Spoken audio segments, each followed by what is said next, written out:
Good evening. Welcome to another show at the School of Grok. I am one of the co-hosts at Ricky Masters 2. I'm on location while at Super Dave 3348's back in the studio.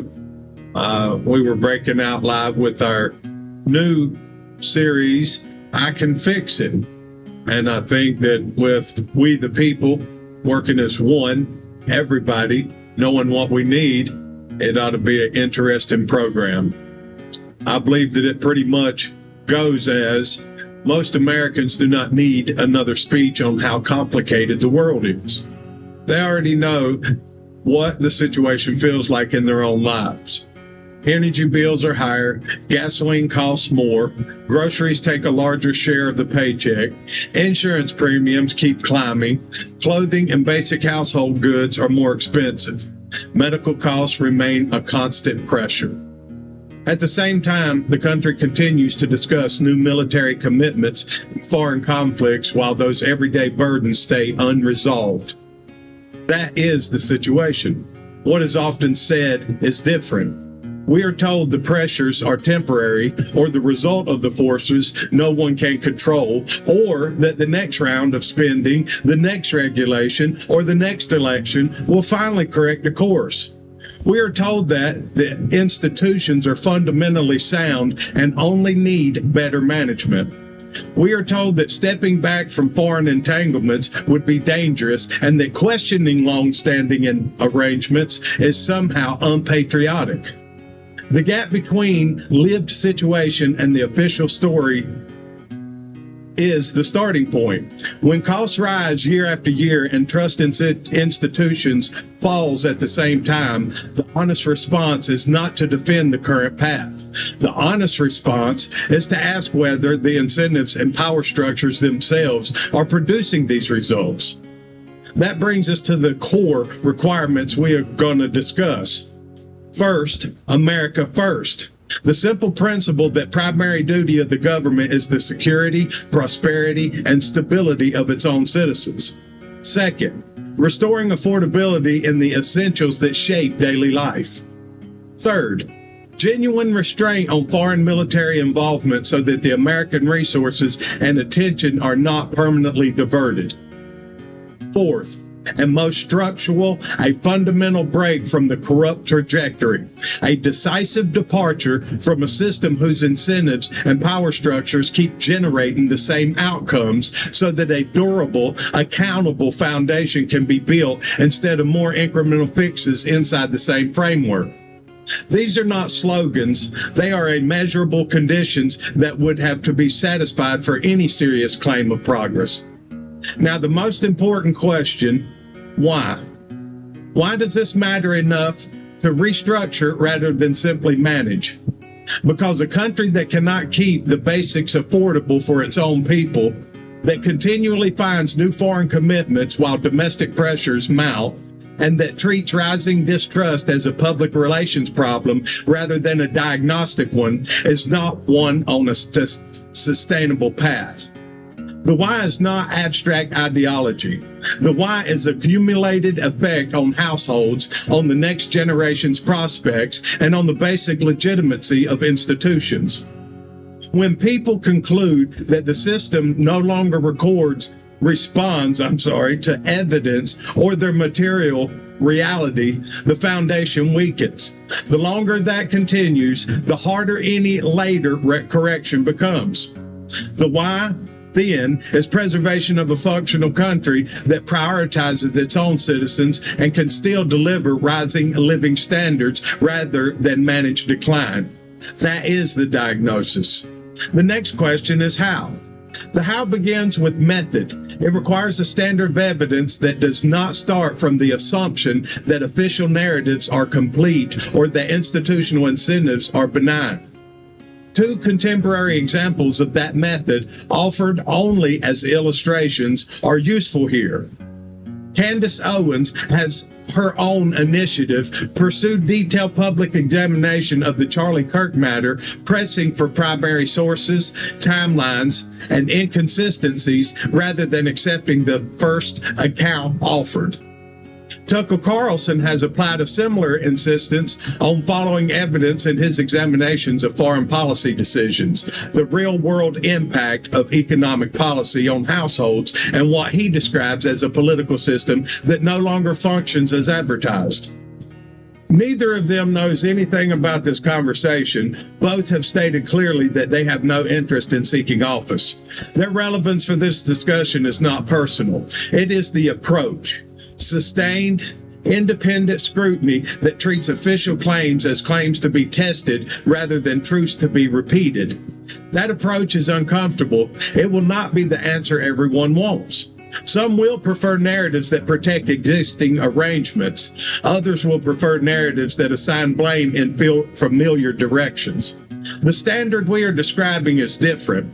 It asks what can be verified, what the incentives actually reward, and what results are actually delivered to ordinary households. In that sense, it is closer to the truth-seeking process than to any party platform. Translating the method into practical steps looks like this.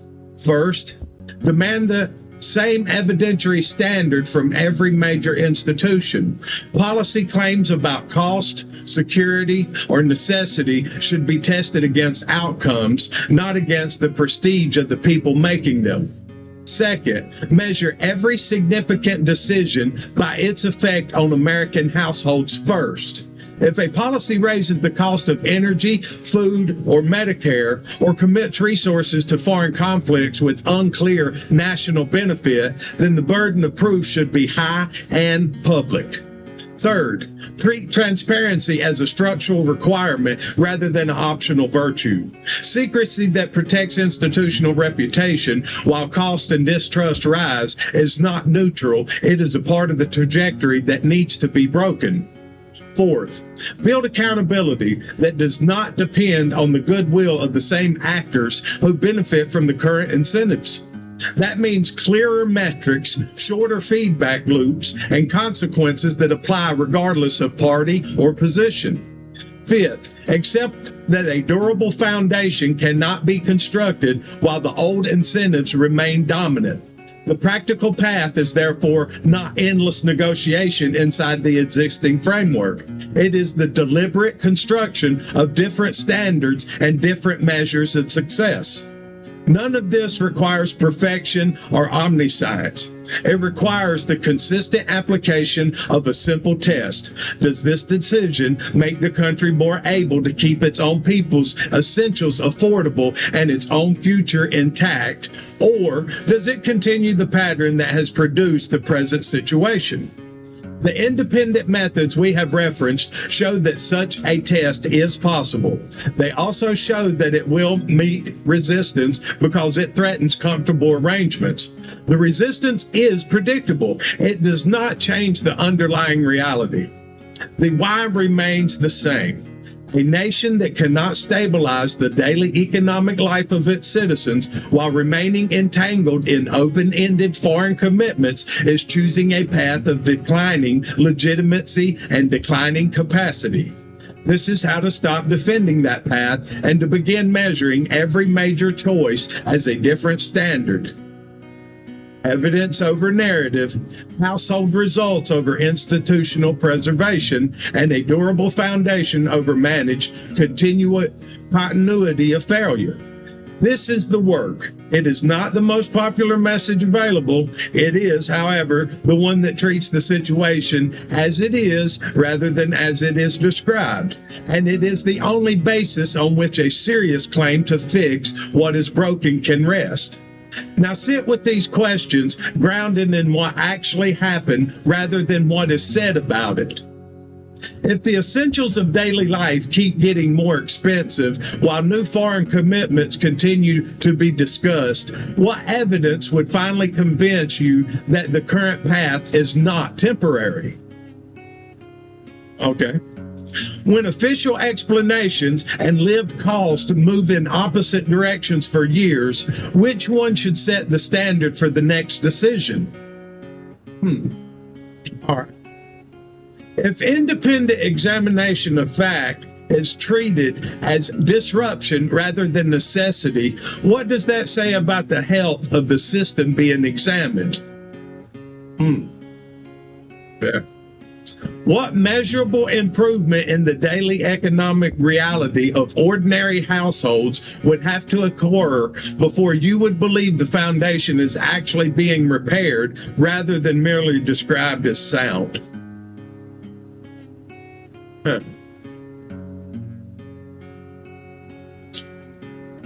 I believe that that poses some good questions, and that I think that those should be easy as we the people ponder them daily.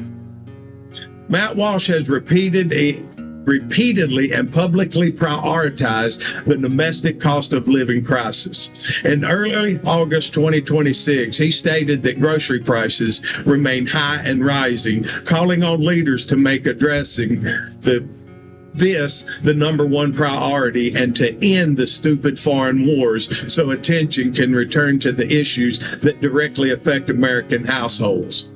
He has described himself as an American chauvinist who believes in American first and American only, arguing that the only country that should matter to U.S. leaders is America, and that involvement with other nations should only occur when there is a clear benefit to the United States. He has also criticized conservatives who downplay or deny the affordability problems in energy, housing, insurance, healthcare, and basic living expenses, calling such denial out of touch with reality.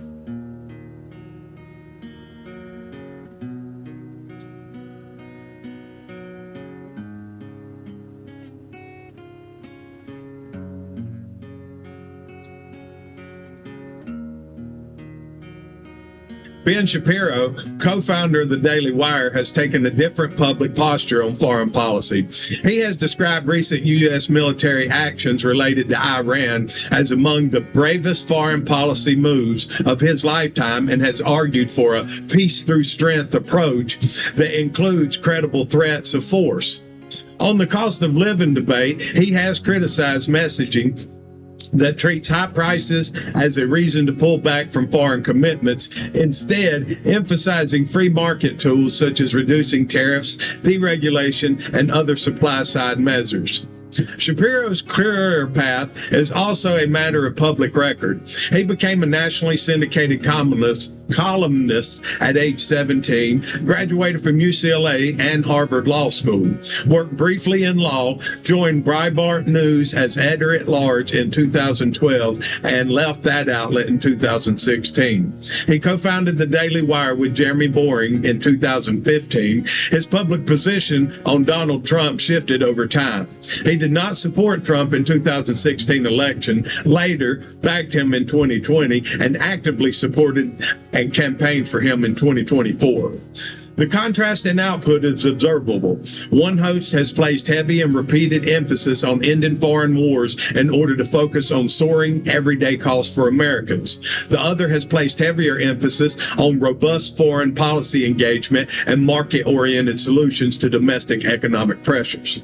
Both operate under the same company banner, yet the priorities they stress in their recent public commentary diverge in ways that map directly onto the questions of America first, affordability, and restraint on foreign military involvement that we have been examining.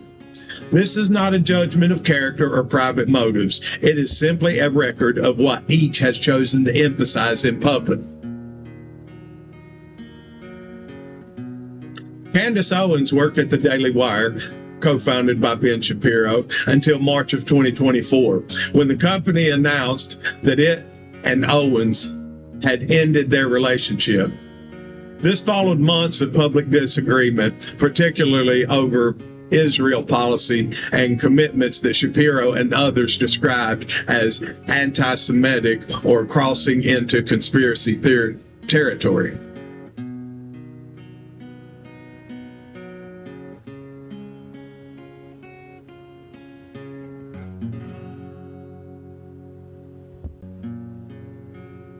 In June 2026 interview, Shapiro stated that one of his regrets from the previous decade was, "We never should have hired Candace Owens." Since her departure, and especially after the September 2025 killing of Charlie Kirk, Shapiro has repeatedly and publicly criticized Owens' ongoing commentary on that case. He has accused her of spreading conspiratorial poison for cash, working to acquit the alleged assassin, slandering Charlie Kirk's widow, friends, and colleagues, generating and promoting baseless conspiracy theories. In August 2026, Shapiro said on a podcast that he can't even begin to speculate on the psychiatric state of Candace Owens, described her as uniquely capable of inventing new conspiracy theories, and accused her of spreading brain rot for clicks while being cruel and vindictive. He has also referred to her in strong terms such as the ranting bag lady of the internet, and grouped her with others he believes are undermining traditional conservatism. Relevance to our discussion, these facts relate directly to the segment in two ways. Method of independent scrutiny. The podcast uses Owens' public examination of the Charlie Kirk matter, her push for primary sources, timelines, and questioning of official accounts as an illustrated example of the independent, evidence-driven approach. Shapiro has publicly and forcefully rejected the same body of work as conspiratorial and harmful. This creates a clear, observable contrast in how prominent conservative voices treat independent investigation of a major event. Broader pattern of differing outputs. It parallels the Matt Walsh versus Ben Shapiro contrast already discussed, even inside or adjacent to the same media ecosystem. The emphasis and conclusions on key issues, foreign policy, domestic priorities, what counts as legitimate questioning of official narratives, can diverge sharply. Shapiro's documented criticism of Owens' method sits on the opposite side of the independent scrutiny versus accepting institutional accounts line that segment highlights. And I hope that, again, we the people can continue, I can fix this, and journey forward in how the system is broken, and we the people, with using your brain while you still can, love you, mean it.